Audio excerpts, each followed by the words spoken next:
Hello, hello. Good morning, everybody. Welcome back to the Sleuth Intuition channel. This is True Crime in the Morning. I'm your host, Patrick Vallejos. You can call me Sleuth. This is episode 14. We are looking at the Ellen Greenberg case.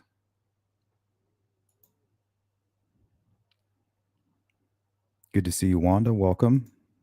Good to see you, Cindy. Hello, Danielle. Beach Fairy says, this case, the dodgy judge uncle has his fingers in all the pies. I just don't understand how people allow it to happen when the corruption is so obvious.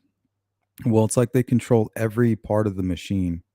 Every gear that needs to turn within that specific corner, every gear needed to allow the system to work is could be corrupt.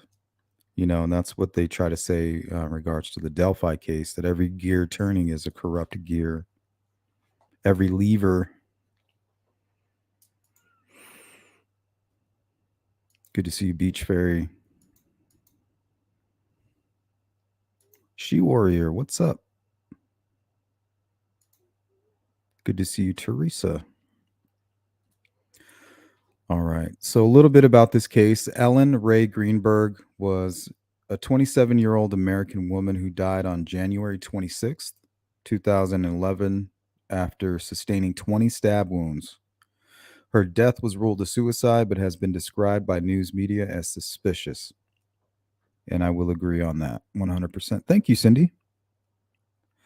All right, guys, we have a sponsor for today's live stream. I appreciate that. Oh, also, another incoming from Freckle Joy. Thank you, Freckle.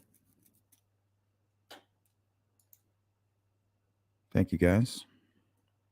Good to see you, Jerry. Good to see you, Teresa. Shadowbox. Yeah, we're trying to stay active here.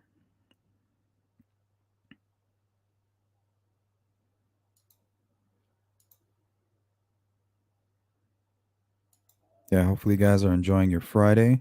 Looks like it's going to be a good one. Starting to cool down here in Arizona.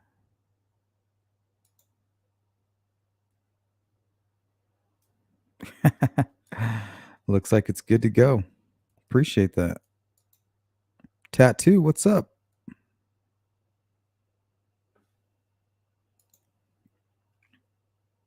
So we have covered this case in members and in a couple different live streams. I've gathered more content.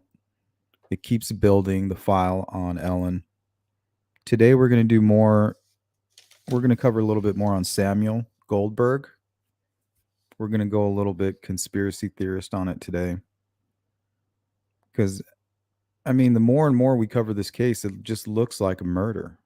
And if it is murder, it could only be one person responsible. And after reading the investigation report, the Philadelphia Medical Examiner's Office autopsy report, and also I was able to get my hands on the last page of the original examiner where he gives his conclusion. And it says right there, homicide.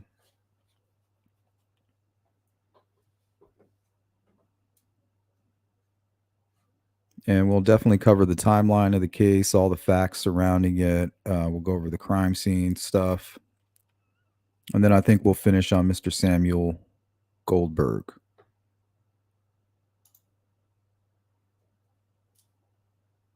What's up, the Mint? Good morning. It's like 60 degrees this morning. It's starting to warm up, but man, it's nice to have the windows down.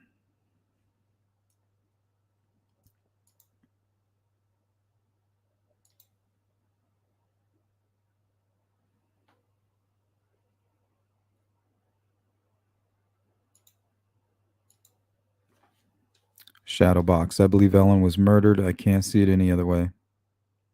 I believe she was murdered as well. But I'm no expert, so I just don't understand how somebody can stab themselves multiple times in the chest, in the head, and in the back of the neck.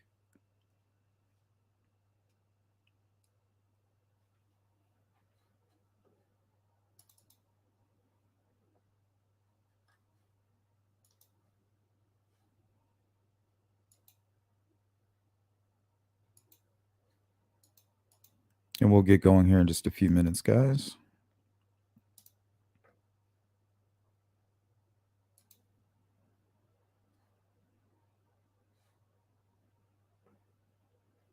Okay, there's Samuel Goldberg in I don't know what color that is. Looks pink. Flamingo, maybe? Magenta? But I mean, he's no lightweight.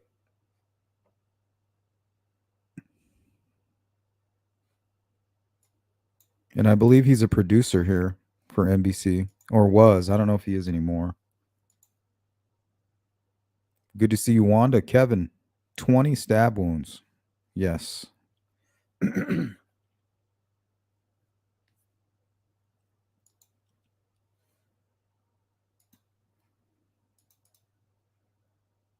Here, maybe this will help put it into perspective.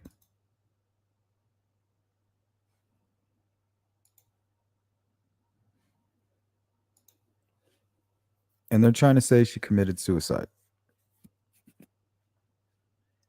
Now, some of these wounds are kind of superficial, but there's some that went through the chest plate here and punctured her heart.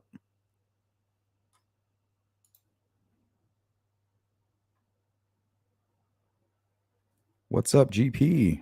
So welcoming in Wanda, Kevin, GP. Beach Fairy, so awful and can't imagine how her parents feel with the latest appeal still denied. Yeah, that was heartbreaking, even for me. Everyone can see what likely happened, but it apparently doesn't matter if you have enough connections. And Samuel definitely has enough connections. Hey, what's up, Lynn? How are you doing?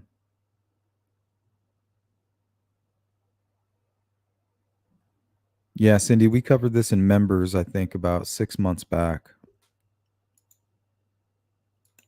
Thin Mint, I can't believe the parents are getting so much pushback to change the self-harm to homicide.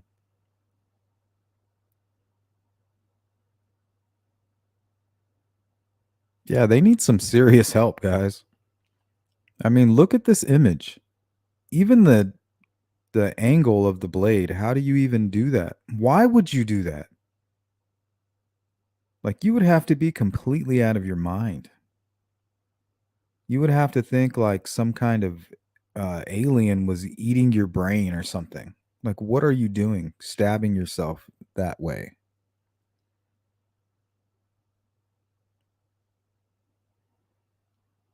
To me, it's somebody stabbing somebody while they're trying to get away in the back first, and then they fall down to the ground on their back, and then they stab them to death in the chest.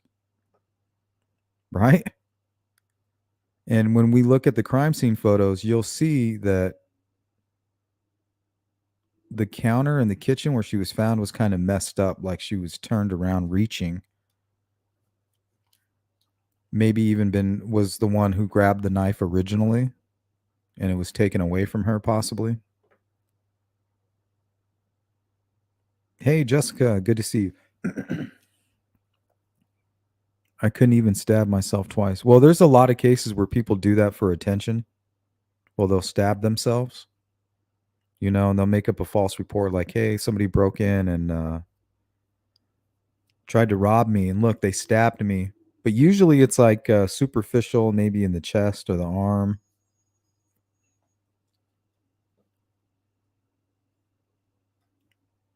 Gonna have a hard time explaining the back of the neck.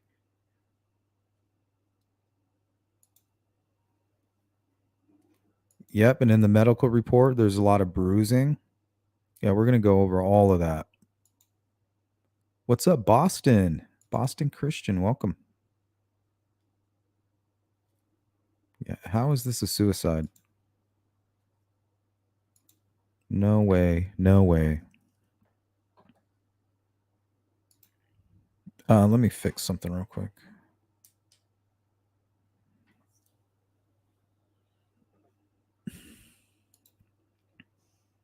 There we go. Good morning, Salty Sleuth, True Crime Time. I don't understand it, Cindy. I do not understand how it is possible. How do you deny that?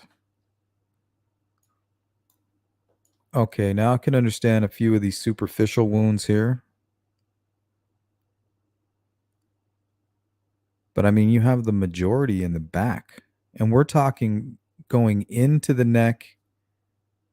And I don't know if there was any damage to the spinal cord, but it was very possible. We'll read the medical report. Well, some of it.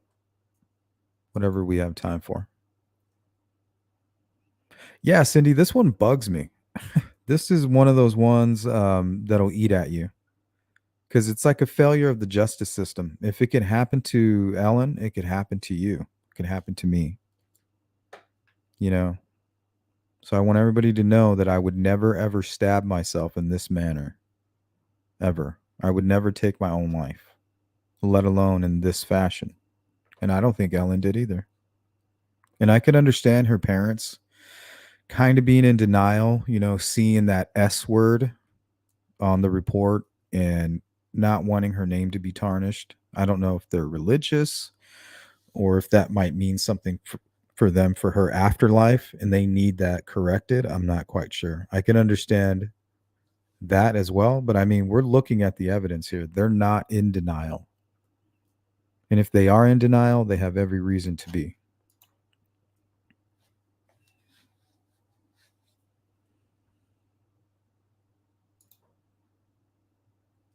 Wanda says, how can they not figure out the difference of an angle of the knife of someone doing it or someone doing this to themselves? Well, they can. They're just not willing to investigate it. And there's been channels, there's been experts, there have been forensic experts who have gone on camera with a very similar knife. And it's not a long blade. I have the image of the blade. It is possible. The knife here on this image appears to be much longer. So I think this is just to kind of show the angle of each cut and maybe the depth a little bit. Like you can see here, this one is much deeper. And some of these are just kind of barely breaking the surface.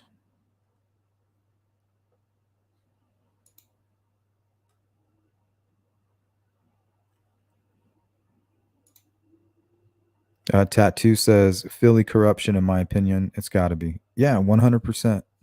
You want to talk about a corrupt case? Here you go. We got a connected guy, Mr. Goldberg, who is now married with multiple children, just I think 2 to 3 years after this happened.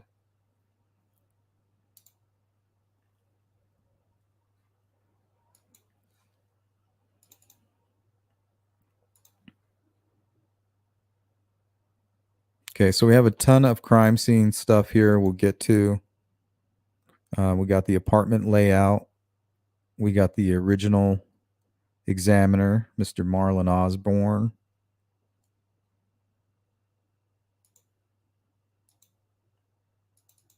We got a couple media clips here we'll look at.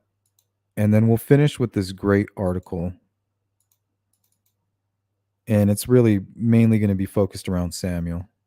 This article is by crimescoop.org.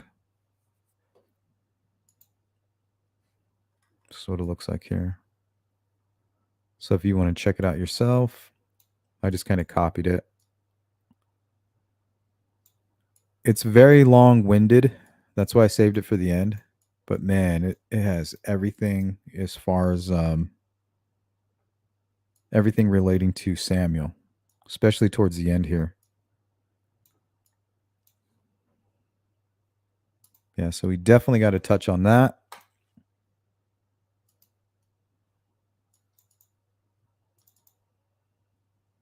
But let's go ahead and get started here with some mainstream media reports mixed in with some local, and then we'll hear the 9. Actually, maybe we should start with that. Let's go ahead and hear the 911 call. I believe this was made by Samuel Goldberg after discovering her. need everything now. I just walked to my apartment. My fiance's on the floor with blood everywhere. What is the address? 4601 Flat Rock Road. Please come help now. 4601 Flat Rock Road. Is this a house or apartment? Oh no! Oh no! It's an apartment. What apartment number? Please hurry, please. Where is she bleeding from? I don't know. I can't tell. No, so you have to calm yourself down in order to get you some help. I'm sorry. I don't know. I'm looking at her right now. I can't see anything. There's nothing broken. She's bleeding. Ellie! You don't know where she's bleeding from? Can't tell where the blood's coming from? I think her head. I think she hit her head, I think. But it's everywhere. Okay, it's everywhere. She might have fallen. Do you know what happened? She may have slipped. There's blood on the table. Her face is a little purple. Okay, hold on for rescue for her. Stay on the phone. She may have fallen on her face, he said. Philadelphia Fire Department 842. What's the address? No. 4601 Flat Rock Road. Please hurry. 4601 Flat Rock? Yes. What's wrong? I went downstairs to go work out. I came back up. The door was latched. My fiance's inside. She wasn't answering. So after about a half hour, I decided to break it down. I see her now just on the floor with blood. Like she's not responding. Okay, is she breathing? Look at her chest. I need you to calm down, and I need you to look at her chest. It's really. I don't think she. I really don't think she is. Listen to me. Someone's on the way. Look at her chest. Is she flat on her back? She's on her back. So okay, look at her chest and tell me if it's going up and down, up and down. I don't see her moving. Okay, do you know how to do CPR? I don't. Okay, I can tell you what to do, okay, until they get there. I want you to keep her flat on her God. Hello? Yeah, hi, okay. Are you willing to do CPR with me over the phone so they can I have to, right? Okay, so get her flat on her back, bare her chest, okay? You want to rip her shirt off. What is that shit? Okay, and kneel down by her side. Oh my God. Ellie, please. Listen, you can't freak out, sir, because you okay, I'm trying not to. Her shirt won't come off, it's a zipper. Oh my God, she stabbed herself. Where? She fell in a knife. Oh no, her knife's sticking out. Her what? There's a knife sticking out of her heart. Oh, she stabbed herself? I guess so. I don't know where she fell on it. I don't know. Okay, well, don't touch it. Okay, so I just let her here now. I mean, what do I do? No, I mean, you can't. If the knife is at her chest, it's going to be kind of hard for you to do CPR at this time. Oh, no. Oh, my goodness. Okay. Police, which operator? 277. Is someone coming here? Yes, they are. You said 4601 Flat Rock, right? Yes. Okay, someone's on the way. And the knife is still inside? Wait, so what? The knife is still inside of her? Yes, I didn't take it out. Was it her chest or what area did it? It's in her chest. It looks like it's right in her heart. Okay, someone's on the way out there. Okay, just get. Oh my God! Oh my God! How old is she? 27. 27, and there's no sign of life at all. Like to her arm. No, please don't. What? Been trying to her arm and tell me if she responds to pain. Ellie. It's not her arm. Her hands are still warm. I don't know if that means whatever. I mean. I know, but you can't. And the knife is still inside of her. How far? Can you see how far it went in? It looks pretty deep. Okay. It looks straight. It's a long knife. Don't touch anything. Yeah, don't touch anything. Okay. I don't touch anything. I can't believe this stuff. So wait, it was just you there with her? We're the only ones here. And she ran in the door. You said lamps is shut. No. I went downstairs to work out, and when I came back up, the door was latched.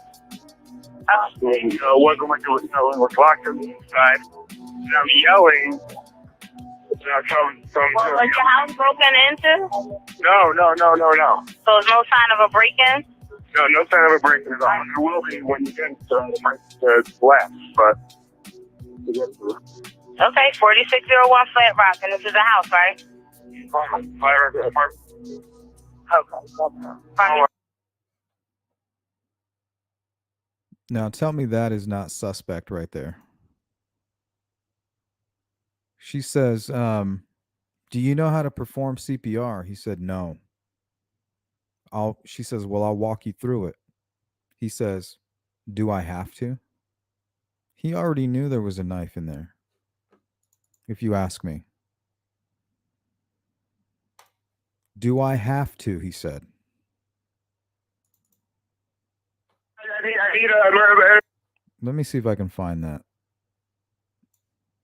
I thrown to her arm. No, please don't. What? Pinch her under her arm and tell me if she responds. Yeah. Oh, she stabbed herself? She stabbed her. You can't freak out, sir, because you Okay, I'm trying not to. I'm trying not to. Her shirt won't come off. Thank God. Ellie, please. I have to, right? Okay, There it is. so I want you to keep her foot Oh, in her. God. Hello? Hey, listen to this. Yeah, hi, Are okay. you willing to do CPR with me over the phone so they can... I have to, right? Are you willing to do CPR? He says, well, I have to, right? Okay, so get her flat on her back, bare her chest, okay? You want to rip her shirt off. Listen to me, someone's on the way. Look at her chest. Is she flat on her back? She's on her back, so I Okay, bring her. look at her chest and tell me if it's going up and down, up and down. I don't see her moving. Okay, do you know how to do CPR? I don't. Okay, I can tell you what to do, okay, until they get there. I want you to keep her foot Oh, on her... God. Hello? Yeah, hi, Are okay. you willing to do CPR with me over the phone so they can... I have to, right? Okay, so get her...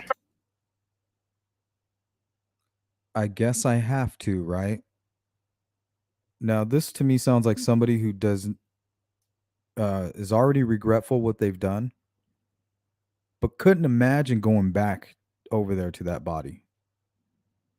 Flat on her back, bare her chest, okay? You want to rip her shirt off. Okay? You kneel down by her side. Yeah, that's unreal. And if it wasn't for that part of the 911 call, I wouldn't be so I guess conspiratorial when it comes to Samuel. But I mean, this guy's got some real power. And I just found out today after reading the investigation report that when police arrived on the scene, it was Samuel, 2 of his family members, and a couple of his friends were at the crime scene.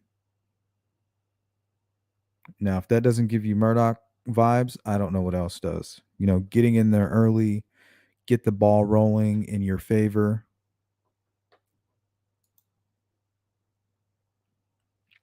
You know, get the word out to the initiated. Yeah, the new wife, huh?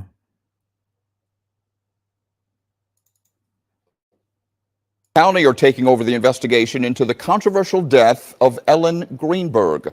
She's the Philadelphia schoolteacher who was found dead of multiple stab wounds 11 years ago. Authorities said it was suicide, but her family continues to believe otherwise. Action News' Annie McCormick has the latest. The Chester County District Attorney's Office now has the case and will begin investigating it. Ellen Greenberg's family has been trying to change the suicide ruling for over a decade. I'm ecstatic. I think for the very first time, we may get an objective assessment of the case with somebody who will honestly look at it. Attorney Joe Pedraza represents the family of Ellen Greenberg, the 27-year-old woman found stabbed 20 times in her locked Manayunk apartment in 2011. She was discovered by her fiance. The medical examiner initially ruled her death a homicide, then changed it to suicide after information provided by police. Ellen's parents have fought to have it changed to homicide or undetermined and have filed 2 lawsuits against the city. Pedraza says new evidence, including information from a deposition They've recently pathologist lost in the medical examiner's office, should be enough to change it. This has taken 11 and a half years.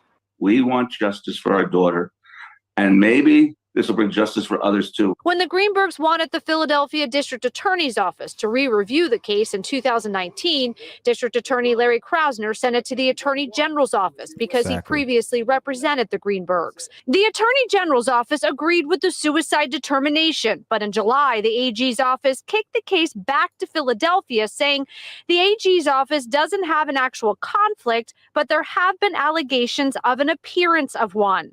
The Philadelphia DA then referred the case to Chester County, who released this statement today saying, yeah, that's a good point.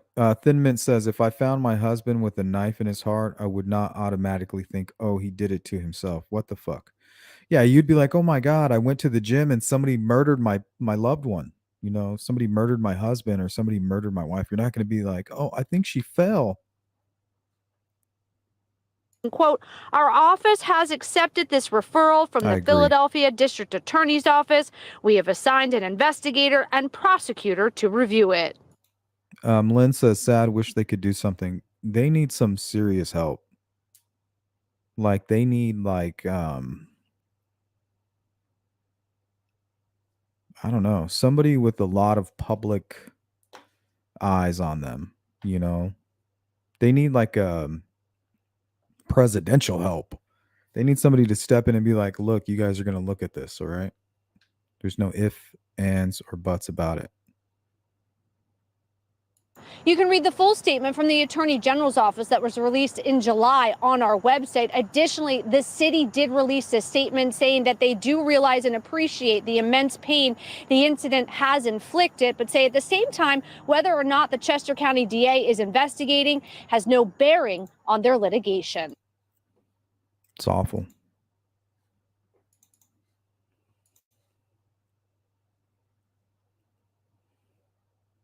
You know, this is nothing like the Androcchio case where the guy was making suicidal statements and kind of going through a strange kind of toxic relationship. I think we've all been there at some point in our life where you're kind of a glutton for punishment and you don't quite understand why. You know, you think it's love, but really you're just going through some kind of mental health issue and you kind of like the punishment or you like to wallow in it. So some people don't make it out of that situation, you know, especially when they're really suffering from some kind of a breakdown, right? You can't handle that kind of depression and emotional manipulation, especially if people don't really understand how they're affecting you. It's not affecting them in the same way it's affecting you. So they may not be reacting. They may seem cold to it, you know, like, oh, you're overreacting, you're being mellow, being dramatic about it or whatever. And that could even make you spiral out of control, right? Make it worse. But I don't think she was going through any of that. There are some talks about medication and things like that here, and the report we'll go over in just a minute. Sleuth, can you play those slides slower? Well, I have all those images. We're going to go through them. That was just some visuals I put on the 911 call. If you want to look at those, we can. We can look at them right now.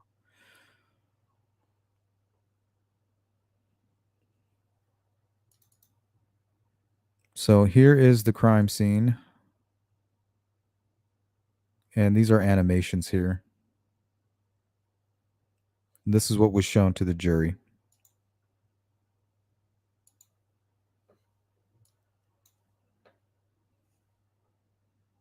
They did some artist renditions here. So this is going to show you the wounds. And there's a huge gash right there. Some are superficial, some aren't. Look how deep that is right here. No, I just don't see how that's possible.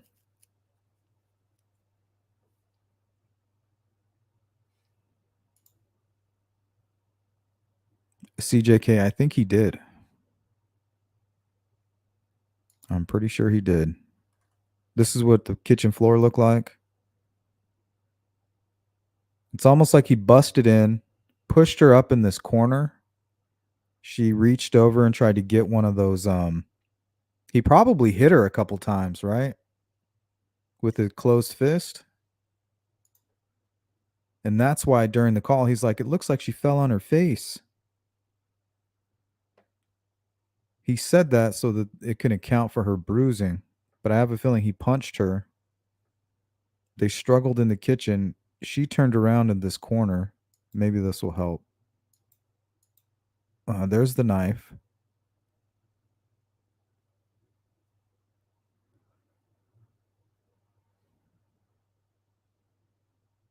Six-inch blade. Okay, so now here's where the knife came from. And look, it's all knocked over. Looks like there's a little bit of blood here on the cantaloupe, on the melon.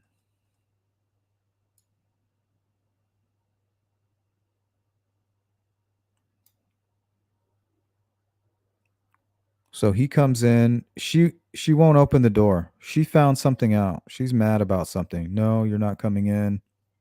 He breaks in, or he's mad about something, and she doesn't want him in.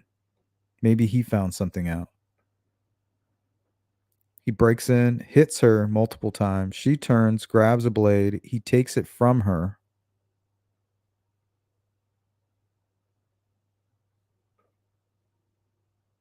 And kills her.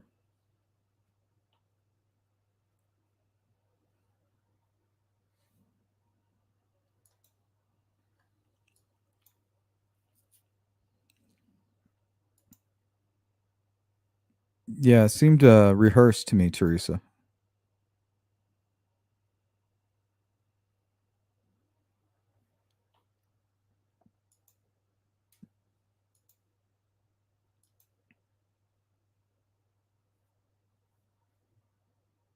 Yeah, Susan, how is it possible? And if it is possible, I just want somebody to help me understand it.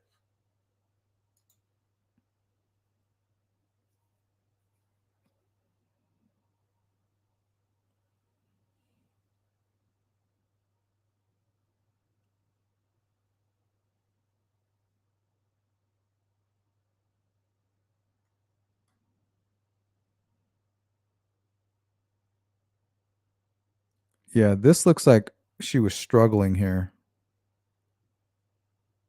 Trying to put her arm up.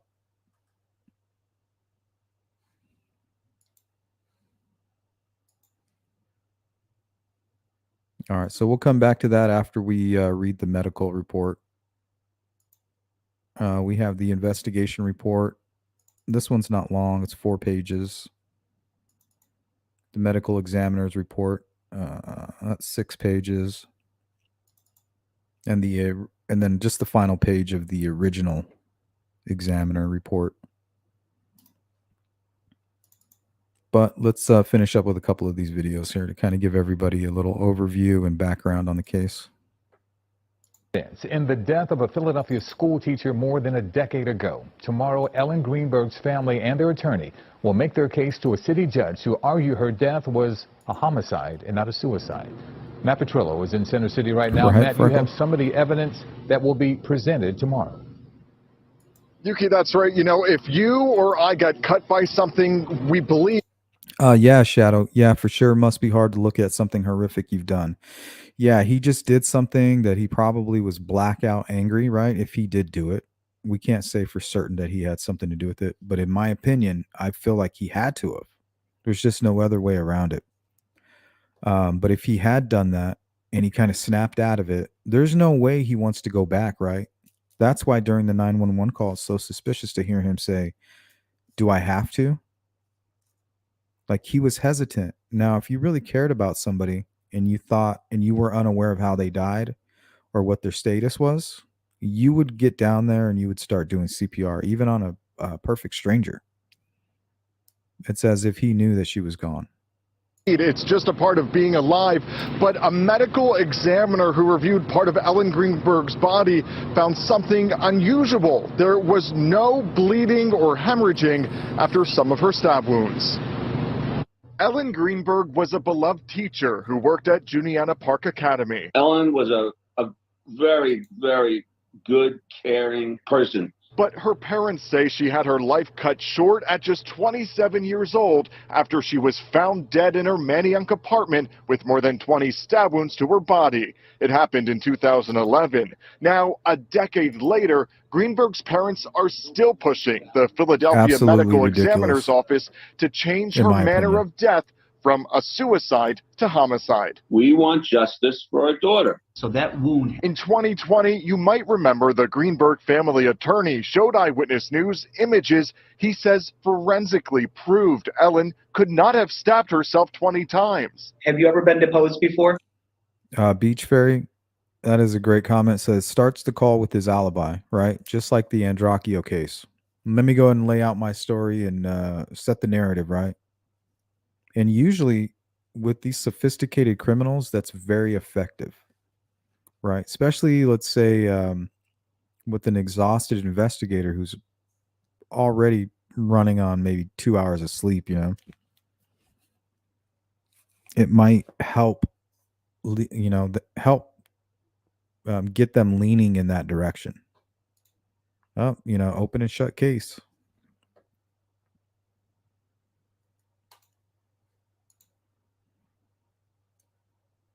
Says starts the call with his alibi, immediately assumes suicide, repeatedly tries to fetch the doorman as a witness to him kicking the door down, calls the lawyer, uncle, and cousin before police. Yeah, this guy is very connected. Yes. Now, this deposition of a city-hired medical expert reveals testimony that corroborates those images, according to the Greenberg's family attorney, Joe Pedraza. In this neuropathologist's best determination, Ellen wasn't alive when she was stabbed. The deposition is of neuropathologist Lindsay Emery. She was hired by Philadelphia to review Ellen Greenberg's spinal cord a few years ago. Watch as Emery reveals her findings for the first time to the Greenberg's attorney, Joe Pedraza. What's significant here is that there's no hemorrhage. And in your experience, no hemorrhage can equate to the person having been deceased at the time of the administration of the trauma. Yeah, I mean, in general, no hemorrhage means no pulse. People without pulses do not stab themselves repeatedly. So that by itself establishes suicide is absolutely impossible in this case. Corroborates what we've all. Yeah, that's very strange. But another thing is, why would you stab somebody who has already passed away? That means that she may have fallen or been slammed. I always suspected that huge gash in the back of the head was caused from a knife wound, but it could have been split open from the, edge of the counter or something like that. So maybe somehow she received some kind of head trauma that killed her.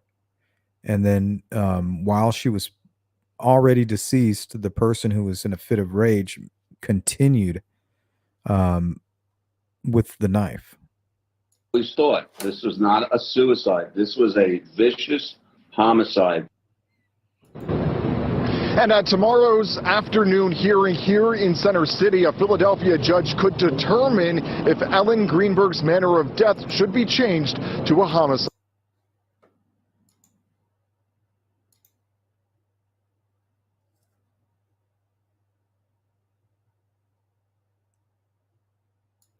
Right. Beach Fair. He's the founder of Philadelphia. Very shady, extremely shady. And he may have gotten away with murder. They need famous crime scene detectives and pathologists, etc., to get involved, and more interest will follow.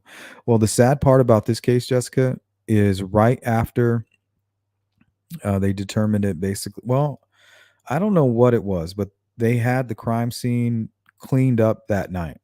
Like they hired somebody to come in and scrub it down with bleach and everything. So they didn't let the crime scene sit. They gave no opportunity for, I guess, for them to come and re-examine or come take a second look. So not only does it feel like there's corruption surrounding Mr. Goldberg, but there's also corruption surrounding the investigation from the start, it seems. I mean, why would they do that?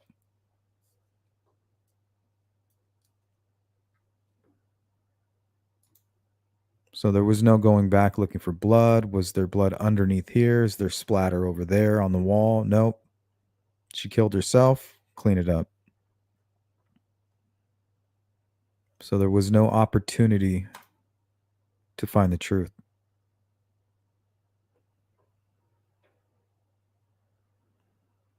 Shadowbox is asking, did she tell her mom she was leaving him, or am I imagining that? I can't remember if that's true or not.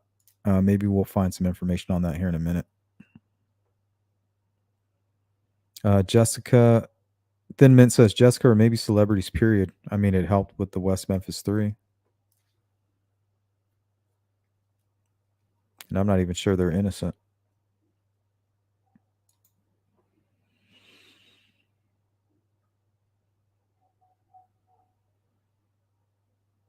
Yeah, is it even possible? What do you think, Brad? Let's say she did do this to herself. Is it even physically possible to do it?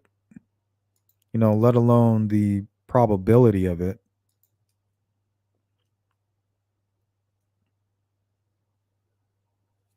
I don't think so, CJK. There's been a couple people who have kind of bent back and tried to do the whole, I'm stabbing myself in the back of the neck. I just don't.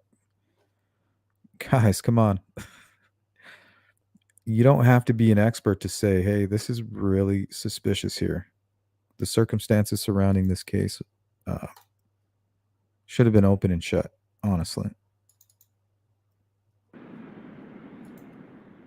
Help! I need everything now. I just walked into my apartment. My fiance's on the floor with blood everywhere. I went downstairs to go work out. I came back up. The door was latched. My fiance's inside. She wasn't answering. So after about a half hour, I decided to break it down. I see her now just on the floor with blood. Like she's not. Yeah, let me go ahead and give you my alibi and all the story and waste all this time before I tell you that there's somebody that's lying on the ground. Not responding. Let's go back a little bit. Apparently, he just didn't run up there, break down the door and go in. He came up to the door. He was there on the phone for maybe 45 minutes. So he's not really making an effort if somebody's on the other side of the door to bring them aid, is he? How do you know that? I'm going to refer that question to Mr. Brennan and to Mr. Pedroza. Part, if not all, of the emergency call was conducted from the hallway. He was seen pacing in the hall. You look at the 911 call, you look at the scene, it just doesn't jive. He had those lines practiced before he made entry into the apartment. I think that Sam had a lot of it memorized of what he was supposed to be doing at the time. He went downstairs to the gym. He came back upstairs. The door was latched. He said it twice. So I think it seemed rehearsed. I didn't think it seemed genuine at all. Wait, it was just you there with her? We're the only ones here. Then latched it shut? No, I went downstairs to work out, and when I came back up, the door was latched. Oh. Like it was, it wasn't like it was, it was like locked from the inside. Well, was your house yelling and broken into? No. So there's no sign of a break-in? No sign of a break-in at all. I mean, there will be when you get here because I had to Yeah, break who could it have possibly been? to get in. Yeah. It's either she did this to herself, which is already hard to understand, even if somebody else found her, right? The situation is already suspicious without him even being there. Let's just say they came across her and somebody went to do a wellness check. Just to find her with those type of wounds, I don't think anybody would say, hey, this is a suicide. But remember, when you have sophisticated criminals, and I'm not saying that's what this guy is, but if he is, he's being proactive. And that's the way I try to explain it over when we talk about the Delphi case when it comes to Richard Allen. Being proactive shows a level of sophistication, and is the way a lot of these people get away with these murders, if not entirely for some years.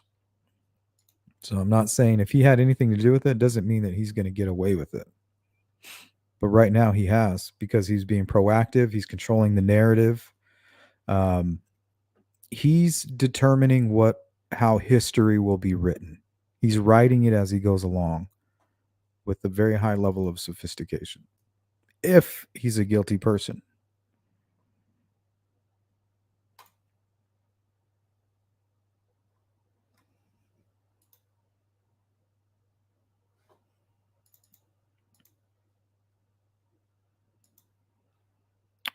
Because of time, let's go ahead and jump right into, maybe we'll go into the medical examiner's office autopsy report.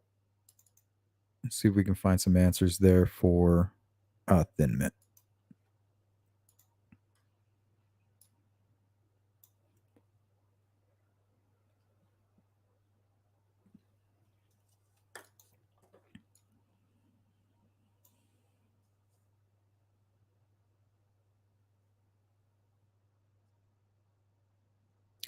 All right. The descendant is a 27-year-old female with a history of anxiety. Per the police investigation, the descendant's live-in fiance returned home from the gym to find the door locked and the security latch on the door. He made several attempts to contact the descendant by yelling into the apartment, sending her a series of text messages, sending her an email, and calling her phone. The fiance ultimately broke into the apartment and found her dead in the kitchen. Multiple stab wounds to the chest, abdomen, and back of the neck. A knife, 12.5 centimeter blade, is present in one of the chest wounds at a depth of 10 centimeters. There is an incised wound to the right. I don't know what that word is. Occipitable scalp? Occipital? Occipital. It's a tongue twister. The words are associated injuries to the aortic arch and the upper lobe of the left lung. See, that had to be pretty deep. So pierce the left lung, the liver, and the cervical spinal cord at C2-C3 level dorsally. The spinal cord injury was evaluated grossly by neuropathology. It was concluded that the injury to the spinal cord would not have incapacitated the descent. So the wounds to the back of the neck, I guess, wouldn't have really affected the person, if I'm reading that correctly, if they were to survive. Therefore, the descent would be able to inflict the subsequent stab wounds to her body.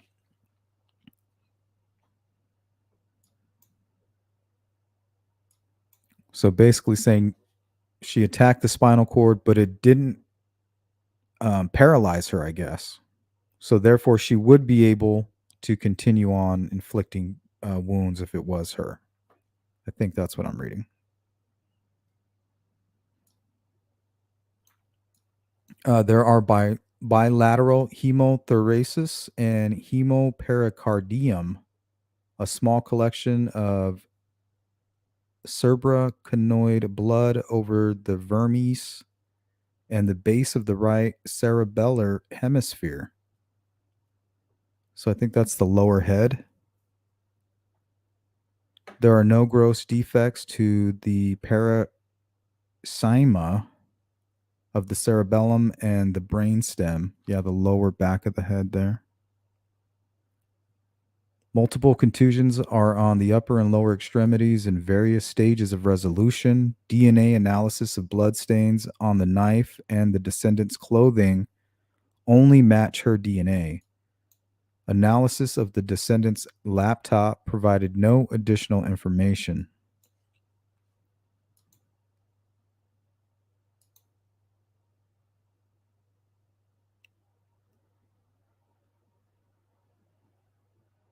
Beach says her body was found propped in that corner, not on her back, ready for CPR. That's interesting.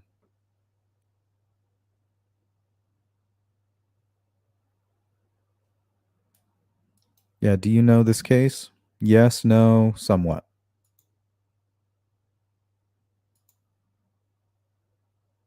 Yeah, Grunge Chuck. We haven't seen anything yet.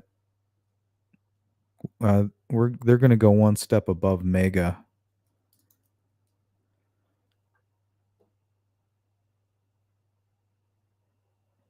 I agree with that, Beach Fairy. I would even try to revive someone I didn't like, let alone someone I loved. Yeah, even somebody that I just didn't even know.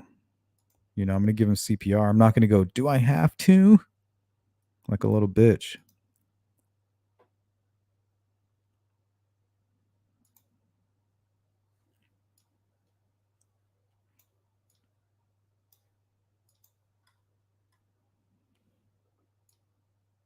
Okay, the autopsy was performed on the body of the descendant at a Philadelphia medical examiner's office January 27, 2011. The external examination was started at approximately 9 a.m. The internal examination was started at approximately 11 a.m.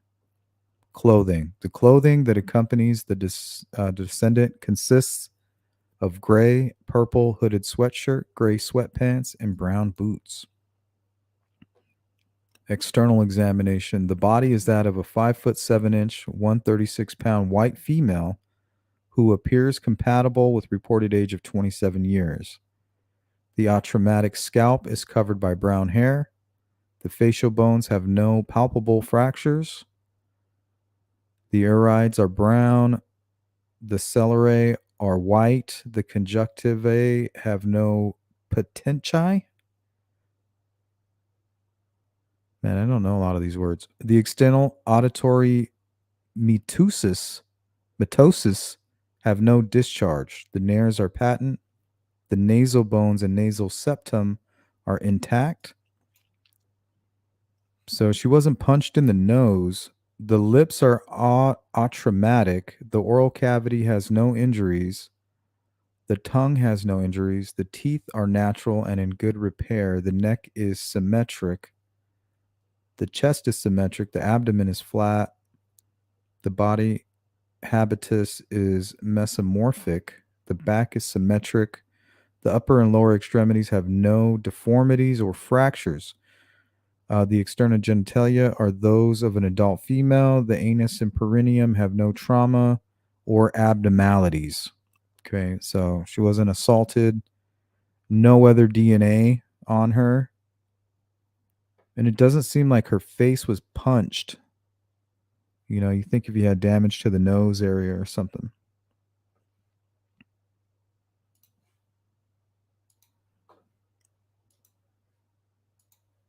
We are running out of time, so we can't read that full report. I'll try to get you guys links to where I found all of this. Let's read the original examiner's last page, his final opinion. Actually, let's read this whole thing.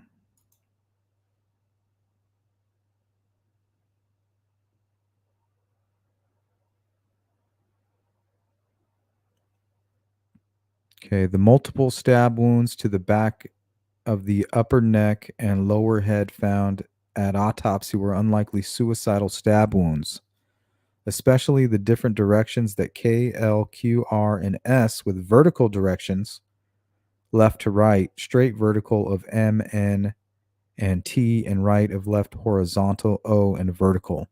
So this must have came with images here.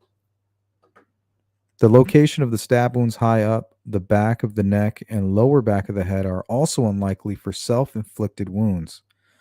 Now, this is the original assessment.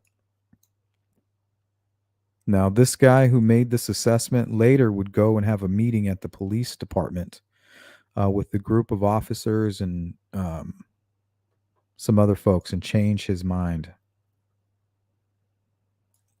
A suicide victim will frequently leave a note.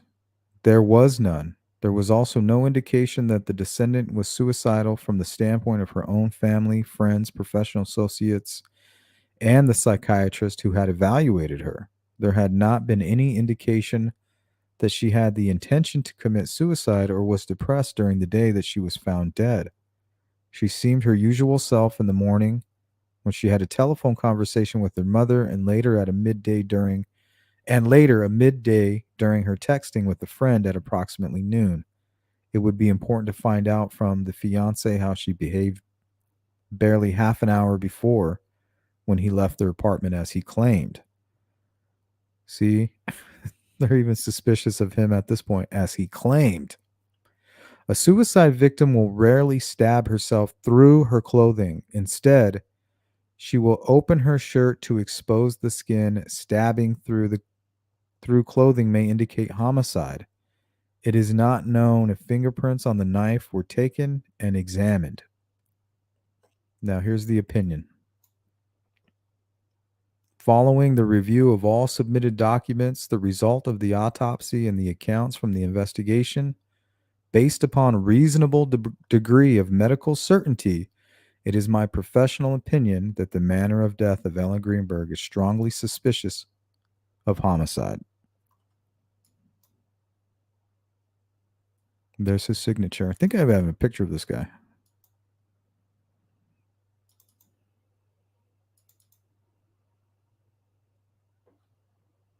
think it's this guy. Marlin. And he would take those statements back shortly after.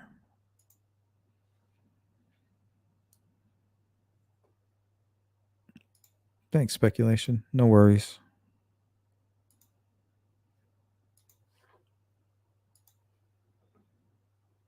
Okay, because of time, let's go directly to this article. We'll try to read as much of it as we can. But I think before that, we'll catch up on the chat.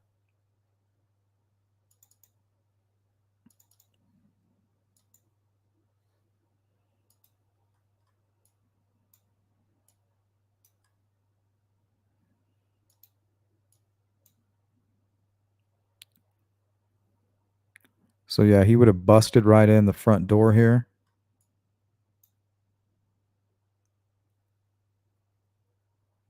And she would have been laying right here in this corner.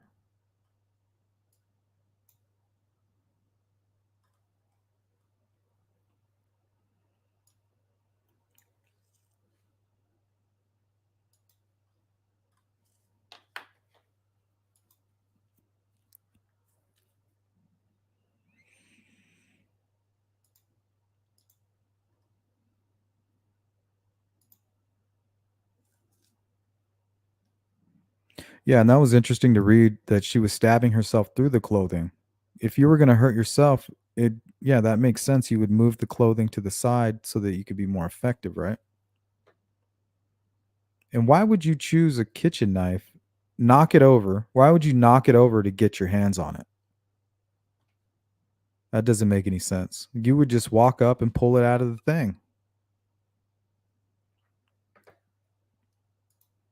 Nothing about this makes sense at all.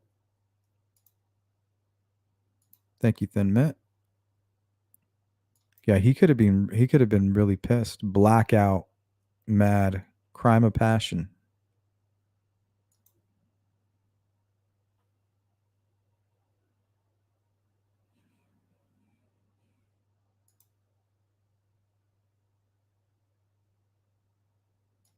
Hey, what's up, Sparky? Welcome. We got about 15 minutes, guys, and then we got to get out of here.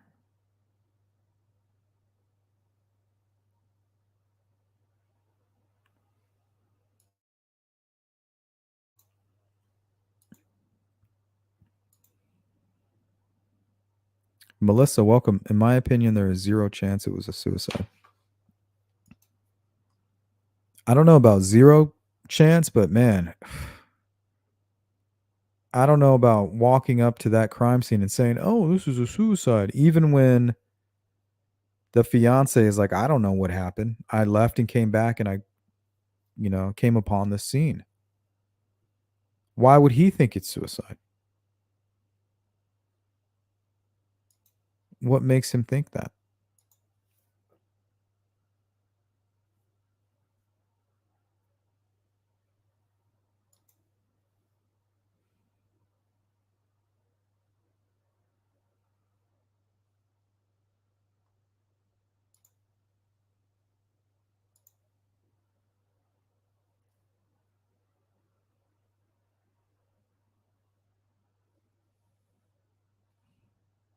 Cyril Wecht. Yeah, that was a signature, right? Not with nerve damage. Yeah, that's another strange case, Grunge. Kurt Cobain. Man, a lot of weird circumstances surrounding that case. I agree. True crime. Yeah, the pain of stabbing yourself through the back of your neck is going to be awful. And I feel like at that point, you would just assume that you're dying, right? Like, I'm just going to lay here now and I'm going to die. You're not going to continue stabbing yourself in the chest and then the back of the neck.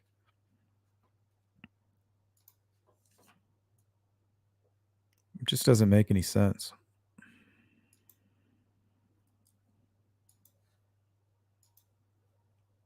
Here's his new wife. So he's gone on to have a happy life. Good for him. If he's an innocent man. But if not,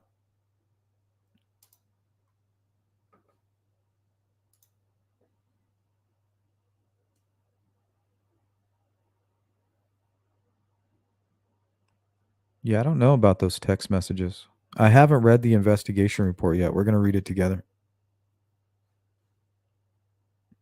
Man, I don't think I'm going to have time to get to this article. That really sucks.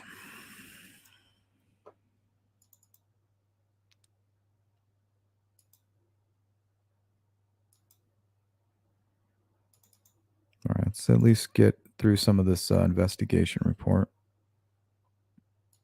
It's the least we can do.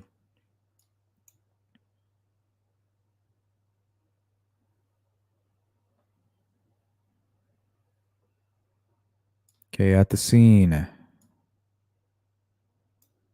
I arrived to the scene at 2027 and was met by 5th District Police Snipes and Young, holding the log Sergeant Ferguson, Veal, and Detective Revel.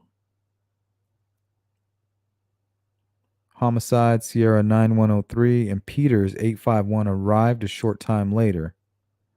The descendant's fiance, Samuel Goldberg, along with his family and some friends, were also present.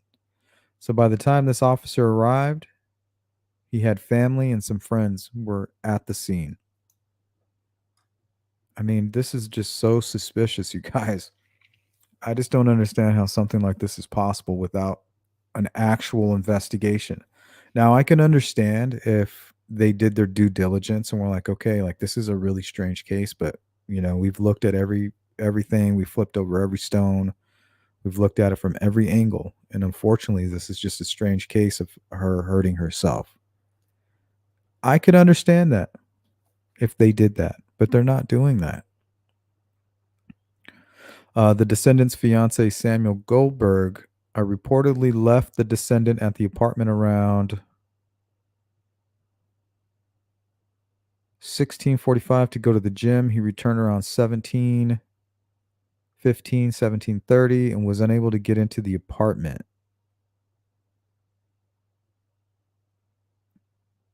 Okay, so it's at like 4 o'clock, 4 and 5, 4:45 to about 5:30.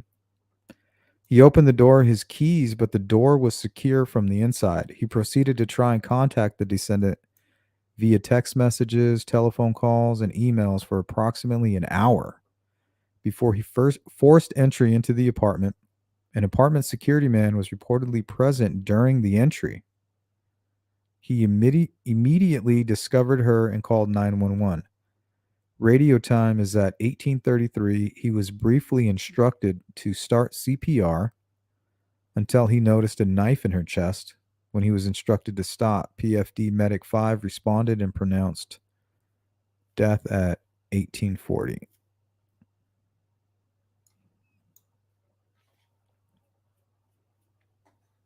Okay, so this is interesting. Security man was reportedly present. I wonder how true that is. And if it is, that means that he went out of his way to somehow lock the door from inside, which is most likely the reason why they believed him. So if it wasn't for the security guy watching him break in and him, if he's guilty, being able to lock the door from the inside and still get outside, is why he's free today. It would be hard to do, but not impossible. Body and vicinity. The location of death is in the kitchen of the descendant's apartment located at the Venice Loft Apartments, 4601 Flat Rock Road, Unit 603, Philadelphia. It is a 2-bedroom apartment on the 6th floor of the building, shared by the descendant with her fiancé, Samuel Goldberg.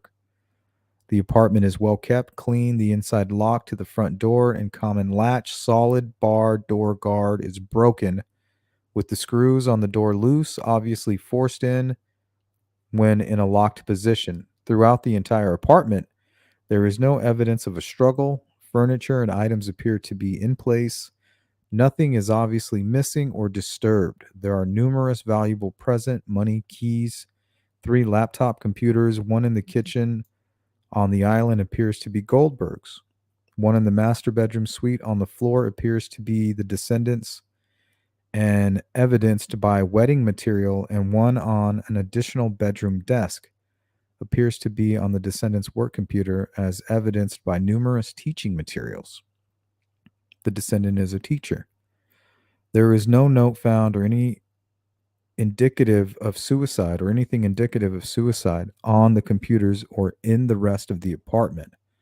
The only way to exit the apartment with the front door locked is through a rear slider leading to a patio. The patio is 6 stories high. There is snow present with no tracks or footprints, completely undisturbed. The ambient temperature is inside the apartment reads 69 degrees Fahrenheit on a thermostat. The incident occurred during a winter snowstorm. Okay, so if he did jump out, that means his footprints would have been quickly covered, right? But how do you get down 6 stories high? So if he did do this, he pulled a magic trick, so to speak. And that's why he's not arrested. How did you get out of here and still have that door latched? It's almost like he would need some help.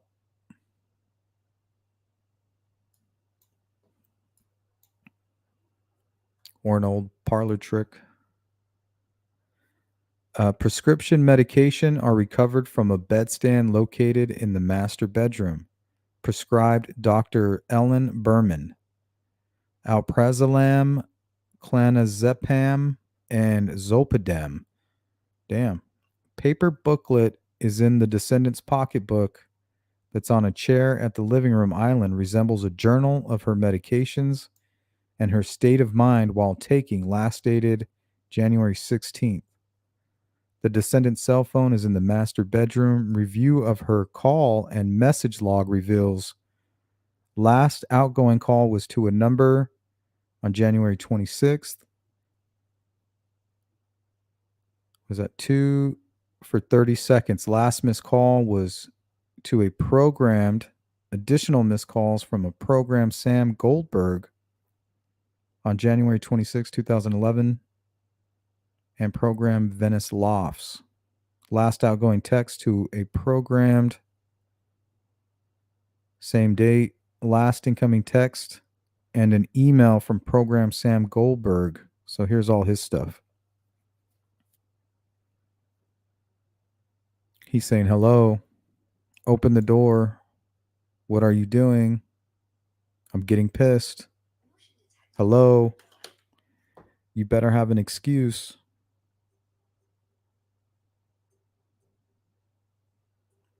What the F? You have no idea. You have no idea? What is that?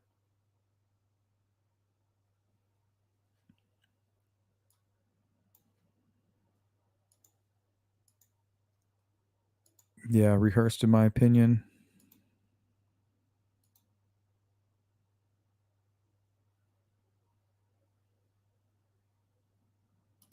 Yeah, we can listen to the call again, Rain Dancer.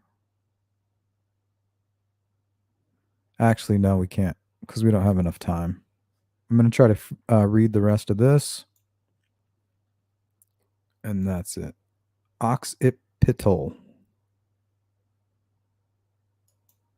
What'd you call me? What's up, Frank?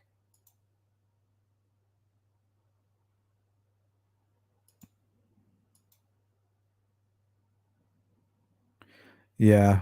I mean, it is possible.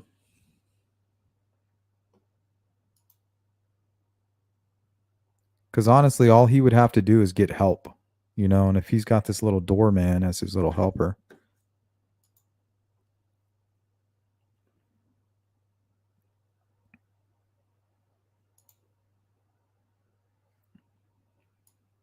Okay, the descendant is on a hardwood kitchen floor located just inside the door entrance. The descendant is found supine with her head and some of her upper body, shoulders resting against the lower half of the white kitchen cabinets. So you're right, Beach Fairy. She wasn't on her back at all. She was kind of leaned up against the cabinet here.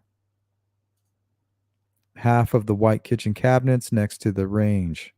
Her body Starting with the head is facing north and the legs west. She is clad in a zipper-up dark-colored shirt over top a t-shirt, gray sweatpants, underwear, and light brown UGG boots. A pair of eyeglasses are on the floor. To the right of the descendant, a white towel is grasped in her left hand. Why does she have a towel? That's very strange. A hair tie or scrunchie is on her right wrist. Why would you have a scrunchie? Why would you be worried about putting your hair up? There are no personal effects on the body. Upon further examination of the body, the descendant has a knife embedded in her left chest. Through her clothing, there are multiple stab wounds examined at the scene. At the chest where the knife is located, a few superficial, grouped nearby, one to the left upper chest near the clavicle, two more at the mid-chest between and just below the breast. There are defects to the shirts consistent with the underlying wounds. There are no defense injuries to the hands, wrists, or forearms. The right hand is closed in a loosed fist. Post-mortem findings at arrival at 2027 and 2155 are the same. The body is mostly flaccid. The hands appear to be slightly stiff. The body is cool to the touch and the extremities and warm to the touch at the torso, front and back. Lividity is inconspicuous. Findings are consistent with current position of the body. Blood is present on the head, in the hair and neck. The right hand has blood on it, on the front side of her shirt, along her pants on the front side, and on the top of both her boots is blood. The right boot has blood on the sole. The blood around her is generally confined to the area of the body, on the floor underneath, and on the face of the cabinets behind her. So the images we've seen with the blood on the cabinet is actually where she was leaning. One small blood spatter is on the cabinet to the left of the body. Two separate drops of blood splatter are on the granite countertop above her. See pictures. Two kitchen knives are in the sink adjacent to the body. They are free of any blood or tissue. The sink underneath is dry and also bears no evidence of blood or tissue. A knife block is on the counter between the sink and the range is turned over to the side. The three utensils are a spatula, fork, and paring knife. All that bears no evidence of blood or tissue. The knife in her body is consistent with the knife set found in the sink and in the block.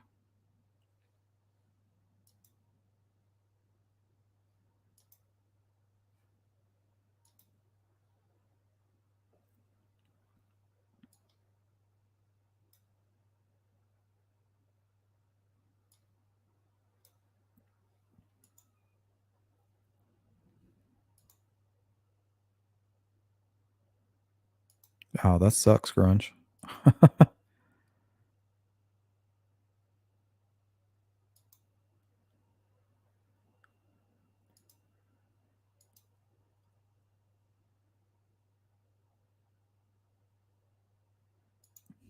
Yeah, we're going to have to do a part 2 on this. And we might just read that article. We might do a part 2 Monday. I'm going to try to read some of this.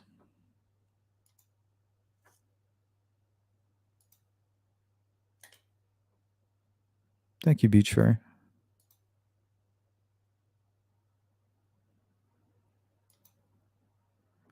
I don't know. Let's hear what the mom had to say. The mom states she last talked to the descendant the same day at 0700 when they were both on their way to work. They had a pleasant conversation. She gave no indication that something was imminently wrong. The descendant has been battling issues with anxiety since the end of last year. Mom states she was struggling with something, for which she urged her to seek help. She was seeing a psychiatrist, Ellen Berman, in Marion Station. The descendants, as described, as anxious, insecure, not sure of herself, and not liking how she felt. Characteristics that were not the norm her entire life.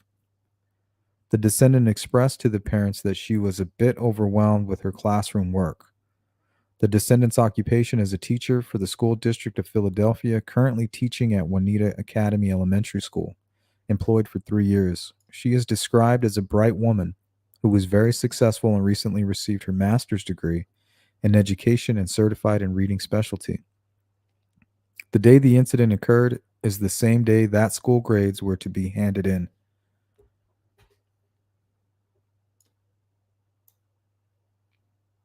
The descendant was in a committed relationship with Sam Goldberg. They have been together for 3 years, recently engaged over the summer. The parents have no reservations about the relationship. They described the fiancé Sam as a fine young man. They were happy to have him as an in-law. They have no knowledge of any verbal or physical abuse. The parents deny any previous suicide attempts or ideations. The incident is a surprise to them despite her issues with anxiety. Psychiatrist Ellen Berman interviewed via phone January 27th, 2011. When notified of the death, Berman was upset. She states that the descendant was a new patient of hers, only seeing her 3 times, the 12th, the 17th, and the 19th of January 2011. She was scheduled for an appointment January 27th. The descendant presented initially as severe anxiety for 2 months.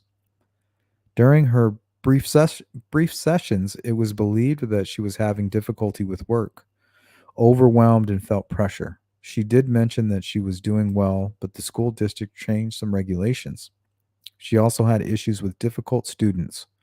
She didn't know whether to quit or work through it. Berman was in the process of developing a treatment plan and was in contact with the descendant's mother, who called expressing concerns for her daughter. There was never any feelings of suicidal thoughts. When asked about her fiancé, the descendant had nothing but good things to say about him, mentioned they were getting married and that he was wonderful. Berman even noted a smile when she spoke of him. Berman recalls asking about abuse. The descendant denied any verbal or physical confrontations. Okay, now you guys can make your decision. Do you think she hurt herself or he could have had something to do with it? We have no signs of abuse. He would have had to done some kind of crazy magic trick to lock that door. You know, I know there's ways you can maybe wrap a string around it before you close the door. You know, you can pull the latch. So it's possible. It's not impossible. But apparently there was a witness to him breaking the door.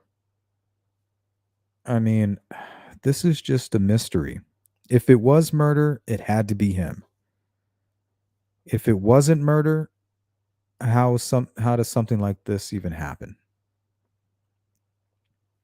It's like you never really know what somebody's going through.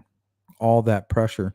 Kind of like with the Delphi case and that gentleman who took his own life. You never know what kind of stresses that, they were under. It may look like nothing from the outside, but on the inside, it could be like an elephant on your spine. Well, unfortunately, guys, that is our time for today.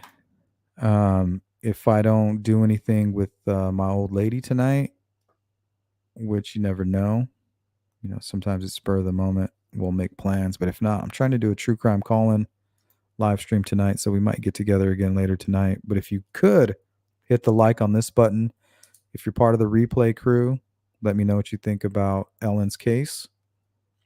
Did she hurt herself? Do you believe it was murder? And if so, what do you think about, the circumstances surrounding all of this? If this Mr. Samuel Goldberg did it, I mean, he had to do a lot. How did he get that latch shut? He would have had to somehow paid off the security guard, which is not impossible. Or he could have just simply found a way to latch the door on his way out. I don't think that would be impossible. I think it would be as simple as maybe wrapping a string around it, pulling the string together at an end, and right as you're shutting the door, you pull the string. And it should close that latch, let go of one piece of the string, and then you can slide it out and discard of it. So I don't think it's impossible. But, you know, she obviously was going through some things and feeling some pressure. So once again, guys, I'm just not sure about this case. So let me know, replay crew, what you think. If you guys are new to my channel, please consider subscribing, hit the bell icon, and consider becoming a member.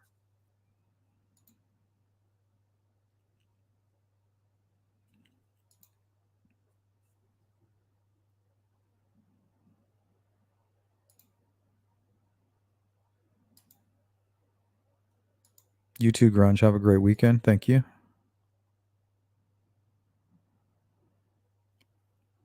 Yeah, we need to read the full autopsy. I just need somebody that can help me explain some of those words in there. A lot of medical terms that I'm not familiar with. Yeah, Jerry. But how did he lock that latch? You know what I mean? Very strange. Hey, what's up, Steve? Just got here. Blood pattern analysis is critical. Can you send me? Yeah, I can send you this whole folder I got here. I'll send them to you here shortly.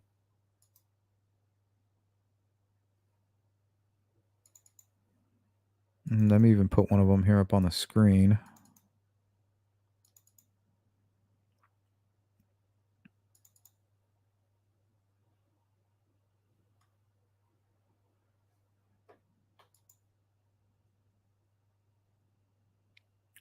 So apparently she was kind of leaned up in this corner, half off the ground and kind of some of her back off the ground.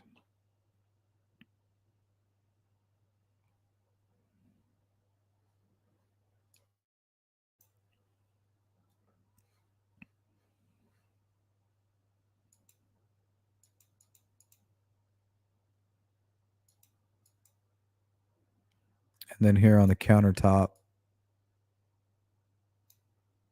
here's another little pool of blood.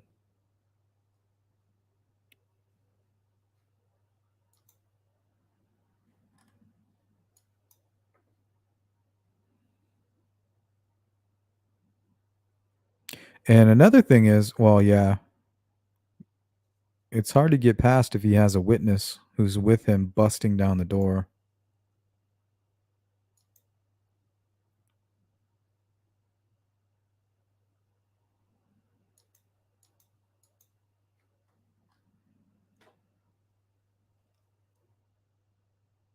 Yeah, so right here, it looks like maybe she turned around.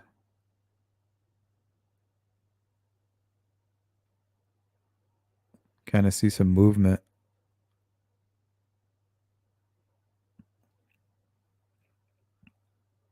Maybe falling down.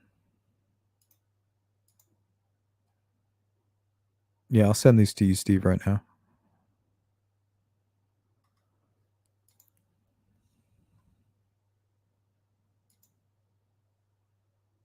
Beach Fairy says, I think he latched the door. It was a simple latch. It should have come completely detached when he kicked the door in. But it was just broken. Yeah, I don't think it would be that impossible. It's more likely that he did a little trick to shut it. I think it's more likely that if he's responsible than him kind of climbing out the window and doing something crazy.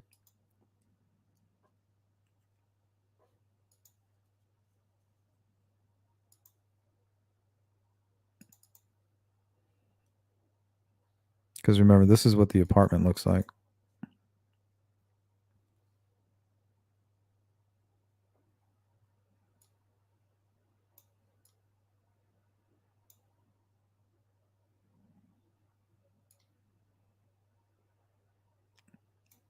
So I don't know, it'd be kind of impossible.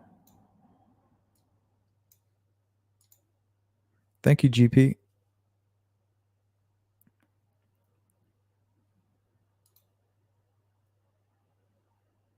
Shadow. Well, I mean, I can hardly read, so. Jerry says, no way. Not possible.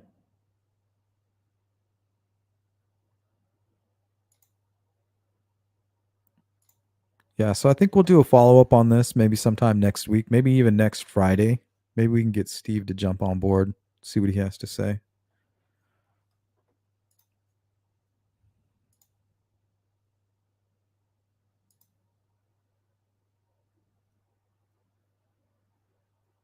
Cindy says, I don't think she did it to herself. And if she did, I mean, this is very strange. Very strange.